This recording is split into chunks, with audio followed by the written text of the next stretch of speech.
শুনছো? হ্যাঁ বলো, কি বলবে? আজকে তো শিয়ালদা পাড়ার দিকে যেতে হবে। জমি কাজের কিছু বাকি আছে, তোমরা যাবে? দেখো, রমার পড়াশোনাটা ভালো মতন করতে হবে, সময় কেটে যাচ্ছে, তাই আমাদের যাওয়া হবে না, তুমিই বরং যাও।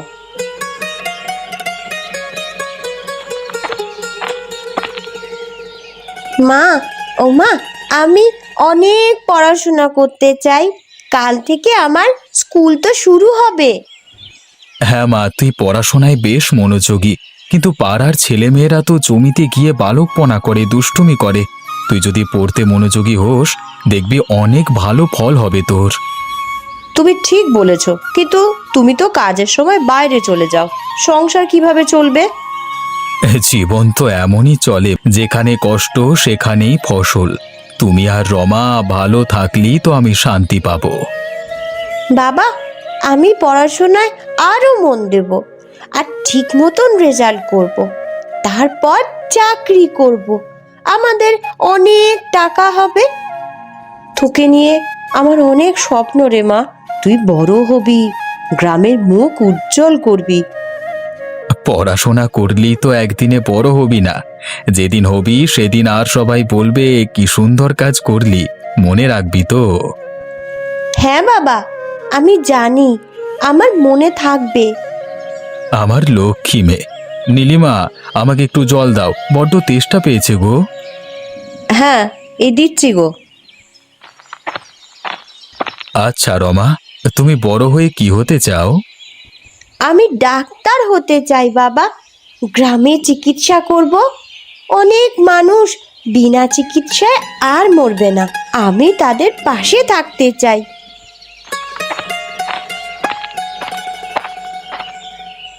এই নাও।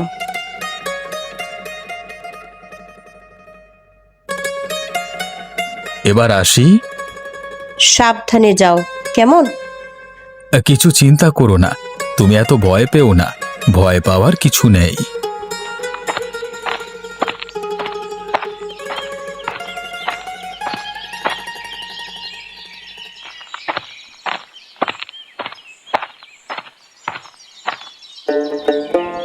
এই যে আরফান চাচা, কেমন আছো গো? কেটে যাচ্ছে যেমন তেমন করে। এবারে চাষের কি খবর? দেখো, কাজ করতে তো ভালো লাগে না, তবুও আজকাল বাঁচতে হলে তো খেতেই হবে, কাজও করতে হবে। আজকাল তো আগের মতো আর ফসল ভালো পাওয়া যায় না। খেতে যা জমি ছিল তা বিক্রি করে দিতে হয়েছে, অন্যের জমিতে কাজ করতে হচ্ছে আমাকে। হ্যাঁ, কিছুই তো আর আগের মতো নেই। এই মাটির কাছে অনেক কিছু ঋণ হয়ে গেছে, কিন্তু এই মাটি তো আমাদের বাঁচানোর একমাত্র আশা ছিল। ঠিক বলেছ চাচা, সবকিছু তো বদলে গেছে, কিন্তু কিছুই যেন ঠিকঠাক নেই। আমরা যে খুব কষ্টে আছি সবাই। আমরা আর কোনোদিন ভালো থাকবো না বলে মনে হয়, দিনের পর দিন কষ্ট বেড়েই চলেছে। তবে কি কিছুই পরিবর্তন হবে না আমাদের? সবাই তো চাইছে কিছু ভালো হোক, কিন্তু আজকাল কিছুই পাল্টায় না। দিন দিন বাচ্চারা তো বড় হচ্ছে, তাদের খাবার দিয়ে বাঁচিয়ে রাখতে হবে, কিন্তু জানি না এই কষ্টের দিন কবে শেষ হবে। জানি চাচা, জানি, তবে আমাদের অনেক লড়াই করতে হবে। সেই লড়াই কবে যে শেষ হবে তাও জানি না। তুমি এখন কোথায় চললে? সামান্য কিছু চাষ করেছি, জমিতে জল দিতে হবে তাই যেতে হচ্ছে। একটা কথা ছিল তো। বলো চাচা। জমিদার বাবুর সাথে আমাদের কষ্টের কথা বলা দরকার, উনি যদি আমাদের পাশে থাকেন তাহলে বেঁচে যাই। ঠিক আছে, আমিও থাকব, সকলে আমাদের চাষের কথা জানাবো, যদি আগের মতো ওনার জমিগুলো চাষ করতে দেন। হ্যাঁ, তাহলে খুব ভালো হয়। এখন আসি, কেমন?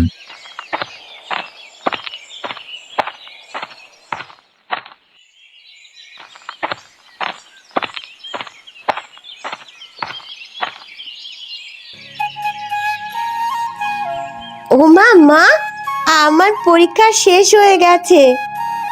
বাহ, খুব ভালো। তা পরীক্ষা কেমন হলো রে? খুব ভালো হয়েছে, সব প্রশ্নের উত্তর লিখেছি আমি। তাহলে বাড়ি গিয়ে বরং ভাত খেয়ে নিস, তোর জন্য ভাত বাড়া আছে। মা, তুমি এগুলো মাথায় নিয়ে কোথায় যাবে? ও পাড়ায় একজনের বাড়িতে দিতে যাব। কেন? এগুলো দিলে কিছু টাকা পাবো মা। আমরা খুব গরিব, তাই না মা? তাই তোমাকে এত পরিশ্রম করতে হচ্ছে।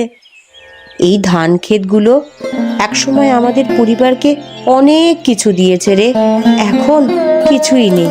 একসময় তো আবাদি জমি ছিল, এখন দেখ তো কি হয়েছে। মা, আমরা তো খেতে পাচ্ছি না কিছু, খুব কষ্ট আমাদের, তাই না? অর্থের অভাব কি জানিস রমা? কিভাবে স্কুলে পাঠাবো রে তোকে, আর কিভাবেই আমাদের জমির খরচ চালাবো, সবকিছুই যেন হারিয়ে যাচ্ছে।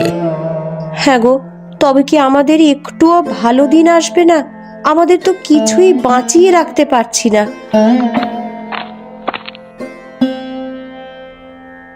আজকাল তো জমিতে কোনো ফসল আসছে না, সেচের জলও তো আর ঠিক মতো পাওয়া যায় না।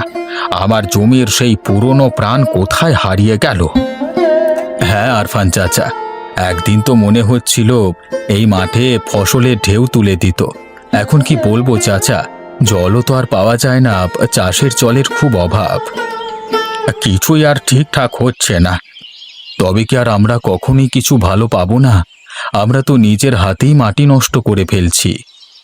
কিন্তু বিকাশ, আমাদের তো কিছুদিন আগেও আশা ছিল, মনে হয়েছিল কিছু একটা ভালো হবে।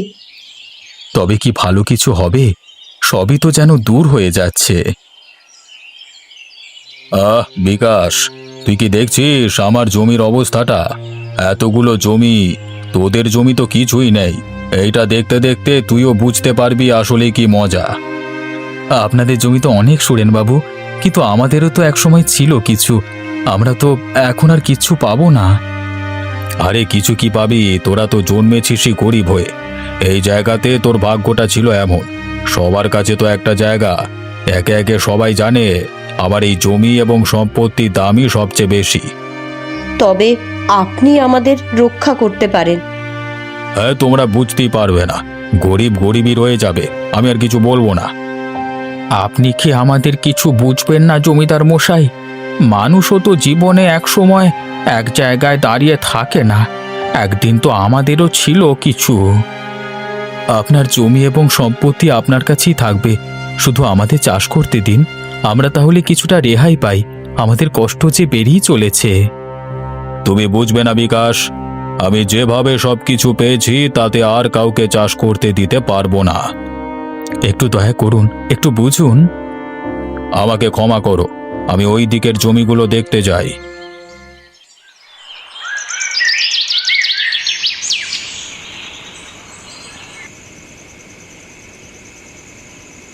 কি বলবো নীলিমা, আর কতদিন এইভাবে বাঁচবো? আমার কাছে তো কিছুই আর নেই। সেই ছোট ছোট দিনের সুখও কোথায় হারিয়ে গেছে। জমিদার বাবু কত স্বার্থপর, আমাদের অবস্থাটা একটুও বুঝলো না। ধনী লোকেরা গরিবদের পেছনে লাথি মারে এইভাবেই, তারা কেন আমাদের মতো মানুষের কথা ভাববে? বাবা ও মা, মা, আমি কিছু বুঝতে পারছি না, কেন এত কষ্ট আমাদের? কেন আমরা সব সময় এইভাবে অভাব অনটনে থাকছি? রমা, তুই তো আমাদের ভবিষ্যৎ, কিন্তু তুই যদি জানিস একদিন তোর জন্য আমরা কিচ্ছু করতে পারিনি, তাহলে কেমন লাগবে? তুমি কি জানো নীলিমা, রমার স্কুল ফি দেওয়ার জন্য আমাদের কাছে একটা টাকাও নেই। ওর ভবিষ্যতের কথা ভাবতে গেলেও বুক চেপে ধরে থাকতে হয়। হ্যাঁ গো, তাহলে কি রমা স্কুলেও যেতে পারবে না? তাকে কি ভবিষ্যতে শিক্ষিত করতে পারবো না? এটা তো সময়ের বিষয় নীলিমা, এই সমাজে গরিবের কোনো জায়গা নেই। আমাদের সন্তানও যদি লেখাপড়া করতে না পারে, তবে আমাদের কি অবস্থা হবে, কি জবাব দেব? মা, আমি কি স্কুলে যেতে পারবো না? আমাকে তো পড়াশুনো বন্ধ করতে হবে তাহলে। আমি বেঁচে থাকতে থাকতে তোর পড়াশোনার একটুও ক্ষতি করতে দেব না। আমি তোর বাবা, এটা মনে রাখিস। যদি কিছু করার সুযোগ থাকতো, যদি আমাদের একটু একটু কেউ সাহায্য করত। কোনো সাহায্য নেই নীলিমা। আমাদের গ্রামে যে ধনী গরিবের পার্থক্য সেটা তো সবার জানা। কেউ কি আমাদের হাত বাড়িয়ে সাহায্য করবে? করবে না। নিজেদের পথ নিজেদের তৈরি করতে হবে। এই নদীটা দেখো, একটা সময় এর জল ছিল আমাদের সব সুখ, সবার আশার আলো। কিন্তু এখন এই নদীও যেন আমাদের কষ্টের প্রতীক হয়ে দাঁড়িয়েছে। কি করবে বিকাশ, নদী তো চলে যায় তার নিজের গতিতে, কিন্তু আমাদের কষ্ট তো থামতে চায় না। আজকের পর আমাদের কি বাঁচার আর কোনো পথ আছে? আমরা বাঁচার জন্য কত কিছু করলাম, কিন্তু কিছুতেই কিছু হচ্ছে না। নদী তো চলেই যায়, কিন্তু আমাদের জীবন কেন থেকে যায়? বাবা, আমি কিছু বুঝতে পারছি না। আমাদের তো কিছু করা উচিত, তাই না? আমি যদি পড়াশোনা করি তবে তো কিছু একটা হতে পারে। তুই জানিস মা রমা, পড়াশোনার পেছনে খরচও তো করতেই হয়, আর আমাদের তো কিছুই নেই। কিছু একটা পথ বের করো তুমি। এভাবে আর হয় না, অন্তত বাচ্চাটার কথা ভেবে। কিছু না কিছু করবই রে নীলিমা। জানো, একটা সময় ছিল যখন আমি ভাবতাম এই নদী আমাদের ভাগ্য ফিরিয়ে আনতো, কিন্তু এখন মনে হয় এই নদীও আমাদের সাথে খেলা করছে। ঠিকই বলেছ বিকাশ, কেমন যেন শ্মশান হয়ে গেছে সবকিছু। এক সময় এখানে আমরা জমি চাষ করতাম, জল নিয়ে আসতাম, কিন্তু আজকাল একই ঘরে কিছুই নেই। খরচ বাড়ছে আর জীবন তো বড্ড কঠিন হয়ে যাচ্ছে। তুমিও বুঝতে পারছো আরফান চাচা, আমাদের পেছনে আর কেউ নেই। এক সময় কষ্ট হলেও কিছু আশা ছিল, কিন্তু এখন তো আশা নিরাশার মাঝামাঝি যেন আটকে পড়েছি। কিন্তু বাবা, আমি তো কিছু চাই না। আমি চাই গ্রামের গরিব মানুষ সবাই দুবেলা দুমুঠো মোটা ভাত খেয়ে বেঁচে থাকুক। একদম ঠিক বলেছিস, এটা তো আমরাও চাই।